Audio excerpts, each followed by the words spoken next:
practicing lawyer at High Court, Srinagar. First, there is an observation or a comment to a very good treat from Professor Matthew's speech.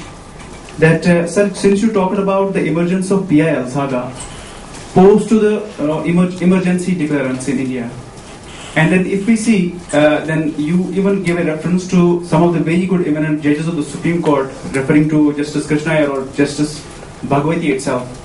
But if we see today itself, there was an issue of Frontline of the month of May 2013 itself. Therein, a very good overview about the Supreme Court's working was given there, sir.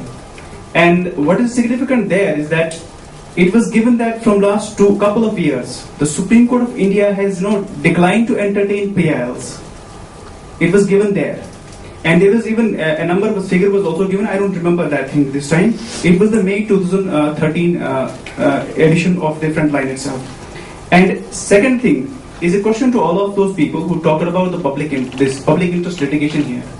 I think what was left out is that a very important question that as to what constitutes the public interest, because public interest is not something which is a definite area.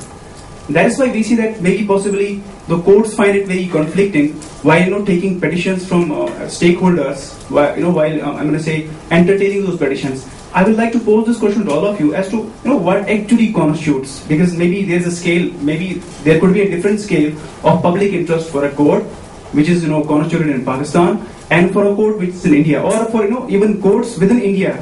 Maybe a public interest is different for the J&K High Court, and it's very different for for the court of Supreme Court of India itself. And if we see also one more question is that the courts have been very very selective in taking up public interest matters. For example, there have been Supreme Court of India entertained a public interest litigation about these bore wells which were open. But what about I'm going to say 10,000 people are missing in J&K? That's a figure which is quoted by some of the NGOs, and the government even admits that thing that there are some 3,000 people. Why not the court? I'm going to say doesn't take these things as public interest, because maybe there's a kind of selective approach to these issues at least. Thank you.